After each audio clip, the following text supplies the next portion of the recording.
यह है voice TV news network और आप देख रहे हैं वॉइस टीवी यूपी, खबर सबसे तेज। नमस्कार, मैं दीक्षा कुलश्रेष्ठ वॉइस टीवी यूपी पर आप सभी का स्वागत है। इस वक्त की खबर फिरोजाबाद से आ रही है। जल निकासी न होने के कारण कन्हैया नगर में गिरा मकान। उत्तर प्रदेश के जनपद फिरोजाबाद के विभिन्न क्षेत्रों की हमने आपको दैनिक गंदगी तस्वीर दिखाई है। इस बार का ये वाकया वार्ड नंबर 19 कन्हैया नगर का है, जहां के लोग लंबे अरसे से नरकीय जीवन जी रहे हैं। चारों तरफ जलभराव है, नालियां बनी नहीं है, जिसकी वजह से गंदगी का आलम और पसरा पड़ा है। वहीं यहाँ सफाई के लिए कोई कर्मचारी नहीं आता, यहाँ तक कि स्थानीय पार्षद की शिकायत को भी नगर आयुक्त महोदय और मेयर साहिबा नहीं सुनती। पूरे क्षेत्र का जायजा लिया हमारी टीम ने और बात की यहाँ के स्थानीय निवासियों से, पीड़ित मकान स्वामी से, स्थानीय पार्षद से, वहीं मकान गिरने की सूचना पर पहुंचे सदर विधायक मनीष असीजा से। क्या कुछ कहना था सभी का, आइए आपको सुनवाते हैं।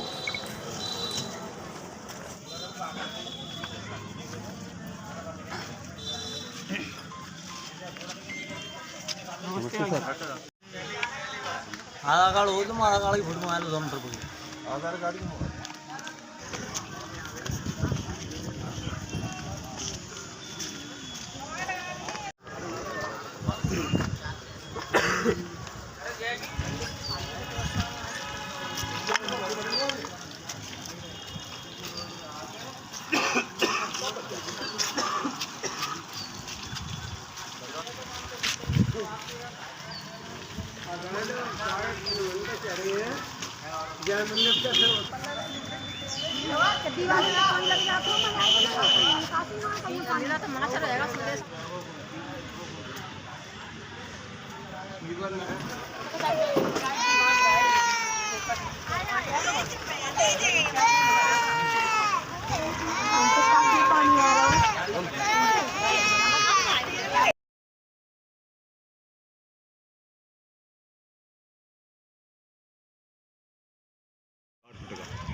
ठीक हो जाएगी। हाँ, तुम 60 को 40 को। जी, यहाँ पर इतनी गंदगी है चारों तरफ, आपको मालूम है शहर में बीमारी फैल रही है इस समय? जी, ये तो मालूम समस्या ने अभी थोड़ी बहुत नगर निगम से हमें सफाई कर्मचारी कम दिए गए हैं 10 शुरू से, आज 4 साल हो गई जी। तो उसकी मांग हम शुरू से करते हैं, अभी तक पूरी नहीं की है, हमारी मांग पूरी नहीं की है।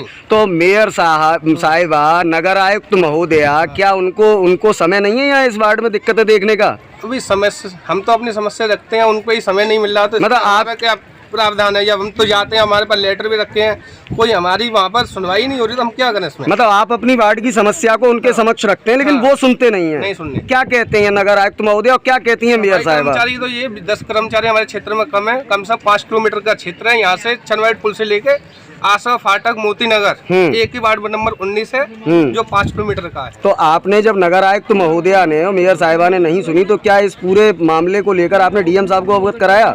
डीएम साहब के पास जा नहीं पाए, उनमें भी 1-2 एप्लीकेशन में दिया है, जो क्षेत्र में सड़क खरंजे के लिए मेरी एप्लीकेशन वहाँ पर भी जा चुकी है। सबसे बड़ी जो समस्या है गंदगी और जलभराव की, इसको दूर करने के लिए अब आप क्या करेंगे? अब इसके लिए जेई साहब महापौर को दोबारा मैं एस्टीमेट बनाने के लिए बोलूंगा और पास करने। वो तो सुन ही नहीं रहे हैं। अब सुनने रहे तो डीएम साहब के जाऊंगा, अपने सदर विधायक जी को दूंगा। ठीक। देखिए, दोनों बातें, काम हो भी रहा है और काम नहीं भी हो पाया है। जहाँ नहीं हो पाया है उसकी तरफ जो आपने इंगित किया है, या मैं भी यहाँ पहुँचाऊंगा, तो इसको हम कवर कराएंगे। अब यहाँ पर मैंने अभी नगर आयुक्त मैडम को बता दिया है कि यहाँ पर जल निकासी की कोई व्यवस्था नहीं है। दूसरा, यहाँ पर प्लॉटों में तमाम गंदगी है, पानी भरा हुआ है। तो चूँकि अभी डेवलप हो रहा है एरिया, बहुत सारे प्लॉट खाली है, लेकिन कम से कम खाली प्लॉट होना, लेकिन उससे कहीं ज़्यादा मकान भी बने हुए हैं। तो एक तो यह है कि यहाँ पर कूड़े की रोजाना उठाने की सुव्यवस्था हो, मैं भी ये बात भी कहने वाला हूँ। दूसरा, जिनका ये मकान गिरा है, उनका शुभ नाम है रामबरन, श्री रामबरन जी, उनको अभी मैंने तहसील में खबर कर दी है और वहाँ से भी उनका निरीक्षण हो गया है। तो राष्ट्रीय आपदा के तहत इनको एक मदद तो मिलेगी, लेकिन वो मदद उतनी भी नहीं है कि उनका नुकसान तो बहुत हुआ है। और दूसरी बात यह है कि फिर भी भगवान की कृपा से उनके परिवार में कोई चोट वोट किसी को नहीं आई है। तो इसके अलावा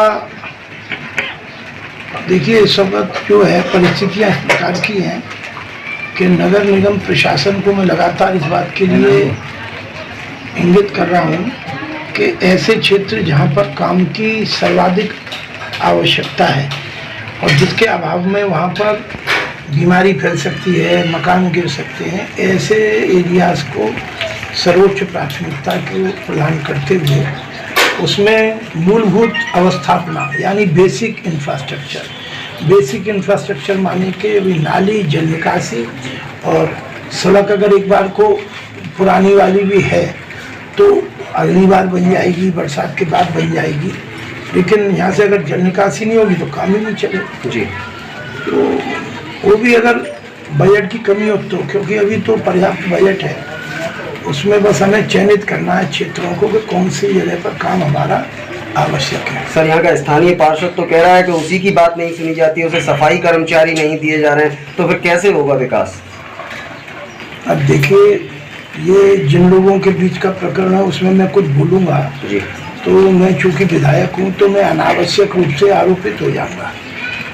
अभी ज़्यादा नहीं बोलूँगा तो विधायक जी जो सोचेंगे पार्षद जी के विधायक जी उधर की तरफ पच रहे हैं, इनकी बात बोल दूंगा तो वो लोग कहेंगे कि विधायक जी उसको उकसा रहे हैं। सर स्थानीय जनता मेरी बात आप सुन लें, मैं मूर्ख नहीं हूँ, मेरा लंबा राजनीतिक अनुभव है जी। मैं इन दोनों आरोपों से अपने को हटाते हुए पूरी दृढ़ता से और अपने विवेक से ये कहना चाहता हूँ कि यहाँ पर सफाई की व्यवस्था के लिए कर्मचारियों का आना सुनिश्चित कराना मेरी भी जिम्मेदारी है। मैं ये जानता हूँ उसमें तू मैं होती है, फिर इसमें सम्मानित मीडिया भी कभी कभी दोनों पक्षों को काउंटर आमना सामना कराती है, तो उससे आदमी संकोच पकड़ता है, लेकिन मैं नहीं पकड़ूंगा संकोच, क्योंकि ये मुझे इस मकान के नीचे रहने वाले छोटे छोटे बच्चे भी दिख रहे थे। ईश्वर की कृपा हो गई, अगर ये नुकसान हो जाता तो क्या होता। और आप सब लोग भी चूंकि जिम्मेदार पत्रकारिता करेंगे तो निश्चित रूप से क्षेत्र की जनता का लाभ भी होगा। तो ये बात वास्तव में उठाने लायक है कि जिन क्षेत्रों में सबसे अधिक आवश्यकता है वहाँ पर काम सबसे पहले कराने चाहिए।